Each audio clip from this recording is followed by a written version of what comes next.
to a holiday to an unknown destination. We research. And invariably, we find the information inadequate or unstructured. How many of you would take on the challenge on filling in this information gap? I have. As a kid, I loved geography, I loved maps, they fascinated me, but went on to doing other things in life like most of us do.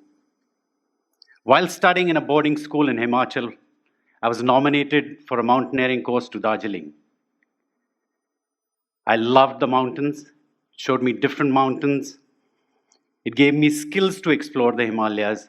It fueled my passion. A seed was planted in me. That seed lay dormant for many, many years till I quit my corporate job in the year 2000.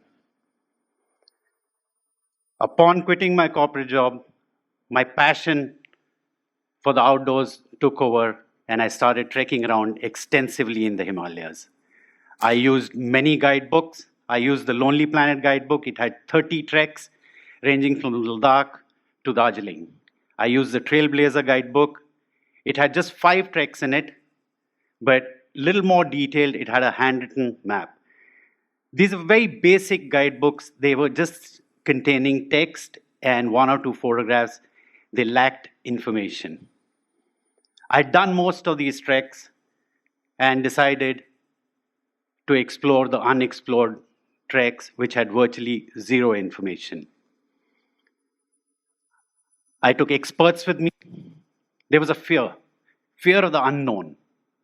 We didn't know whether we'd make it across, what conditions to expect, where would we camp, how much would we have to climb, how much would we have to descend.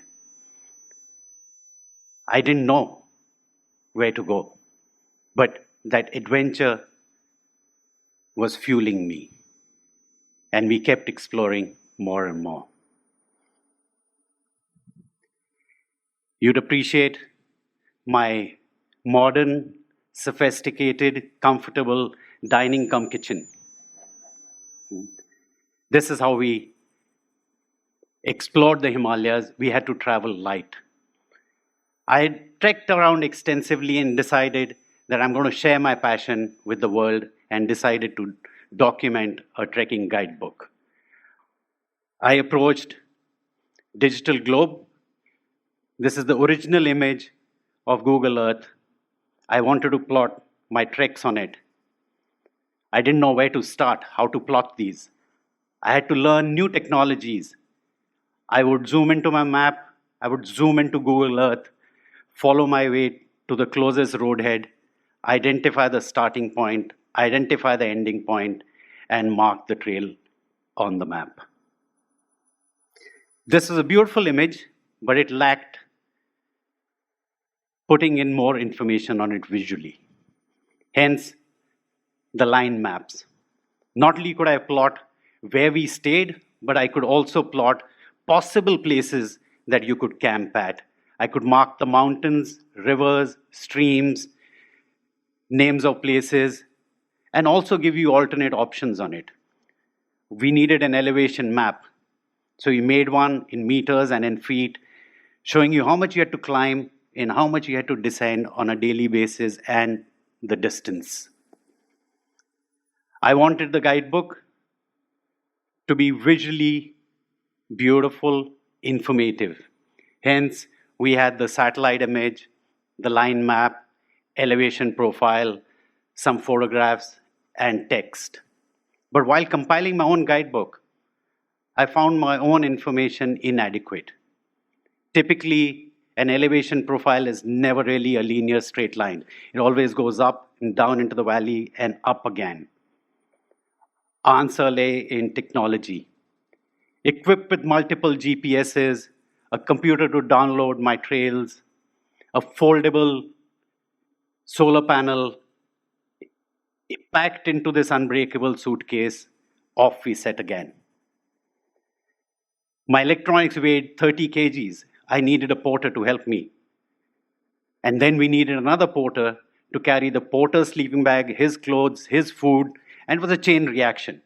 We would typically end up with 3 to 4 people. That's me with my team on one of those trails. Today, I'm wearing the same trouser that I wore, doing a Trans-Himalaya trek for 68 days and walked many hundred kilometers. Thank God the pockets don't have a hole. I enjoyed the hospitality of the Bakarwals. I loved it and I hated it. They would give me goat milk to drink. I would take my glass quietly to the hillside and tip it off. I enjoyed the hospitality of the Indian Army. It's a different story on a different day how I almost lost my life a couple of times. Once the information was collated, we started plotting it. We used a software, but the software had limitations. It could only give the elevation profile, but could not give the waypoints on it. So you manually traced the elevation profile, looked at how far the waypoints were from the starting point, manually put it onto the map, including where we had to cross streams as well. The information had to be populated on a map.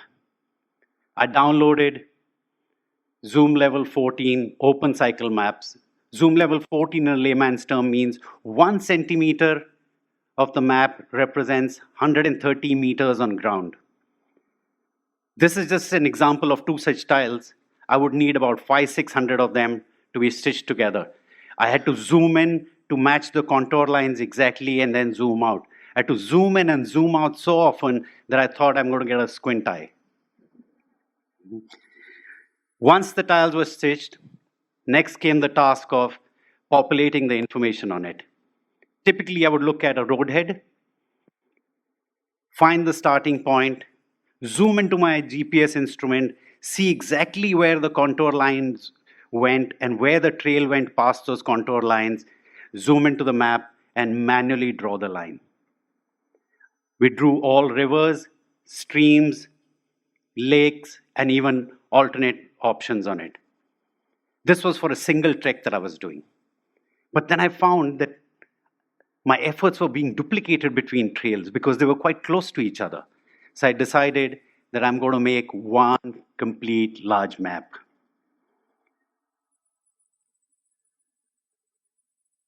December 2012, I downloaded 91,000 such tiles amounting to 2.4 gigabytes of data. My computer had started slowing down. It was a daunting task. I didn't know where to start from. But thank God they didn't come in any random order. They came in neat folders and each tile numbered sequentially, making my job easier. Stitching 91,000 tiles manually must be kidding. These are the 91,000 tiles stitched together. It's 17 feet wide and 17 feet tall. The map is looking hazy here because the screen is not large enough to show this map. As I kept populating more and more information on it, the computer kept slowing down further and further. And at times, when I would say command save, it would take 5 minutes. I would often joke saying, my computer knows that it's time for me to have a coffee break. On that map, we started populating the information. We would start with the roads first as a reference point so that we knew where these trails were in this huge map of mine, just covering Ladakh, Himachal, and Uttarakhand. Once we had the roads, we again had the reference points, and using the same method, we could again zoom in, see where the contour lines were, and trace out the routes. We traced rivers, streams, lakes, everything in this map. And along with every trail, we gave an elevation profile on the side telling you how each one of those trails was. Once or twice or many times, I almost gave up because it was monotonous to do that. It was painful. I would compare my map to other existing international maps, and that outcome would keep me going on and on.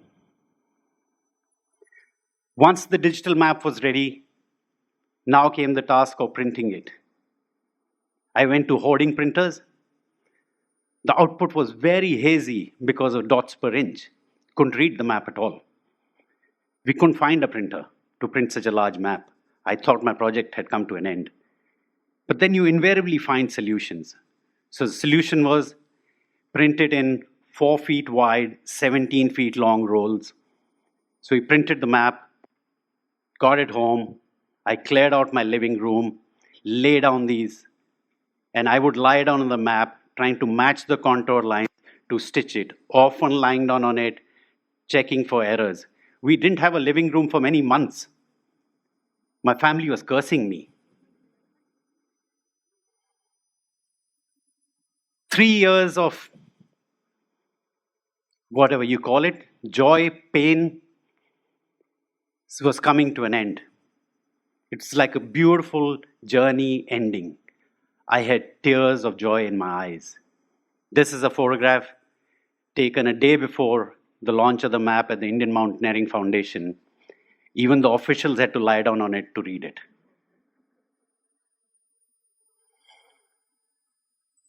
The map was so large that couldn't have been displayed ordinarily. It had to be put on a remote control motor for it to go up and down so it could be visible at eye level. We also launched a website where we gave this map for free for anyone who wanted to download it. Till date, when I go and stay in a hotel where the windows go up and down with a remote control motor, it reminds me of the beautiful mountain ranges. My journey didn't end there. I went on to 3D printing the maps. I went to Maker's Asylum, learned how to 3D print, went and bought a 3D printer, and I started printing these tiles, 10 centimeter by 10 centimeter. Each tile would take me 12 to 14 hours. I'm so grateful and thankful that my passion drove me to this beautiful journey of discovery. If you have a seed of passion in your belly, nurture it against all odds and let it grow into something beautiful, meaningful, and impactful. Thank you.